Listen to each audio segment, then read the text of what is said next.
Okay, so this is the fourth and final video of the short range I've just done on Furioso, the rule set for the Italian Wars.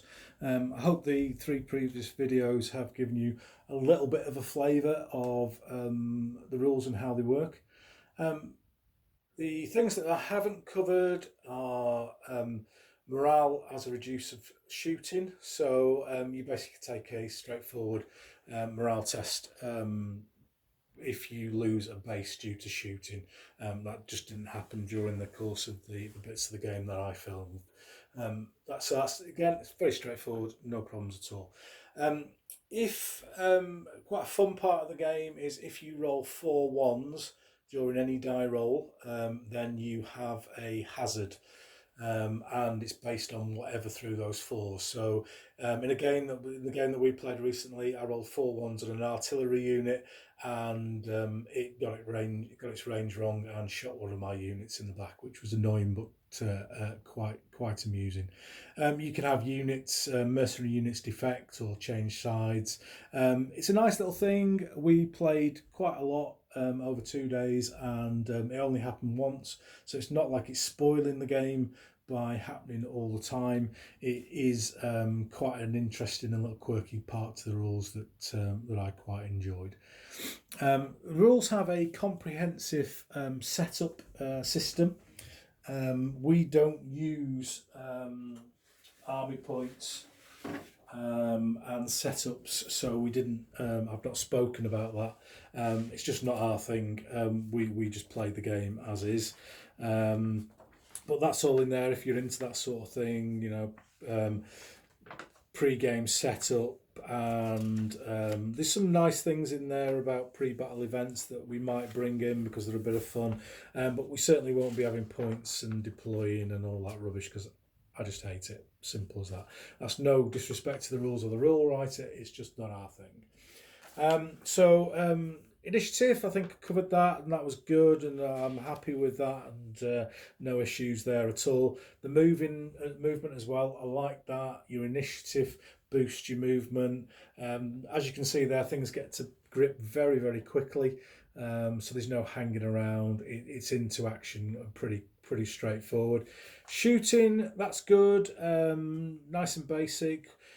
We've done some minor modifications in the fact that we've reduced the range of mounted weapons.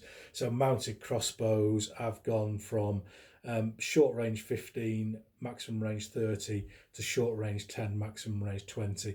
Just because it's my opinion that crossbows were used from horseback, as many rich gentlemen of the time would go hunting on horseback with crossbows for wild boar and etc. But they would use a latch type crossbow, which has considerably less power than the windlass type crossbow that the foot units would use. So I'm happy for that. You can argue against it from an historical point of view, but that's where the side I've come down to. So that's the changes that I've made for that. The close combat, again, it works quite well. Italian condottieri really are useless. As you saw there, they got a good pasting against French gendarmes, which is relatively historically correct. They did all right. Sometimes they just weren't used to the ferocity of the gendarme charge. Is it too much? Possibly, but I just think you just need to counter that by maybe having a few more condottieri units, because what we didn't do, we didn't have a unit break. I'm going to talk about that again. I'm going to talk about that in a minute. French gendarmes are virtually impossible to stop. Once they start chasing something off the table, it's gone. The close combat, enjoyed that. That's good. The system's quite straightforward.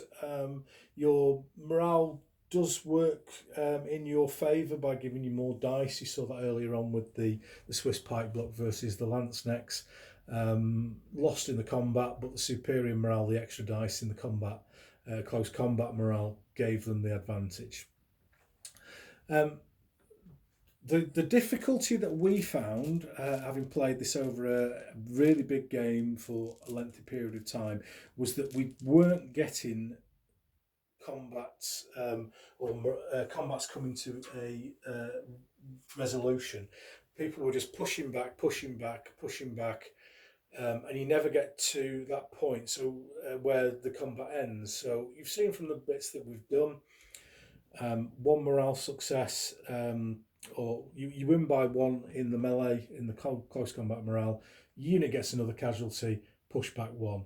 You win by two casualties, push back two. Win by three pushbacks, and the unit becomes disordered. And you saw that in the final example of the last video, where the gendarme pushed the condottieri back and caused them three more successes. So even with that massive difference in combat capability, we still didn't get a result. So what we tried out, and we only tried it out for about half of the second game that we tried, is that we made the pushbacks, the morale successes, if you like, we made them add up. So if you'd lost previously and been pushed back once, and you lost the next round and you were pushed back once, that would count as two losses and two pushbacks. We found it a lot better. The melees weren't over very, very quickly, because obviously push of pike, two massive pike blocks, that the melee is going to go on for quite a considerable amount of time. But with adding this pushbacks, becoming successively worse, we found that we then got to a point after 4 or 5 turns where we were actually having an outright winner, because we didn't have that in the games that we played earlier on. So that's one to think about, one to look at, slightly different way that we played it. And the only other thing that we didn't have and that we didn't cover was the army morale. There's no extra morale test if a unit next to you routes or a unit next to you is destroyed.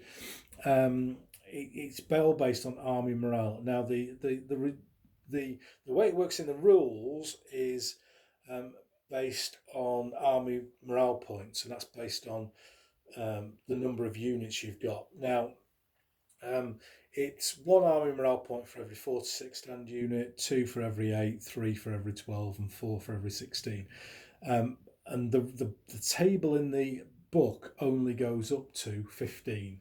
Well, we had that on each third of the table comfortably. We were well up to an army morale point of 50 or 60. So it's something that we need to go back to, and something we need to look at, because I think it is needed. You lose unit after unit after unit, and it doesn't have any effect anywhere else. So the army morale is something that we need to go back to. And basically, when you reach a certain level, then all your units are reduced by their initiative by 1. So it does have an effect, and it's something that we will go back to and something that we'll look into. So yeah, very, very positive, very, very much enjoyment. A couple of minor changes that we've made, but that's we do that with every set of rules that we've ever played. I don't think we've ever, with maybe the exception of Johnny Reb 2, actually kept a rule set original when we've played it. There is an additional book that's published by the same people, and that covers the Italian War specifically, and it's got some really nice stuff in there about mercenary units that we're going to include next time. We also, and I just remembered now, we also didn't include generals. There is generals can have characteristics and affect the battle in different ways, and we didn't include that in our games, and we didn't include that in our little video here. So I hope you've enjoyed it, and I'll just unprofessionally move the video again onto the rule set so that you can see them. And very enjoyable, recommended by all of us here at Yorkshire Gamer, and we hope to do some more games very soon. Thanks very much.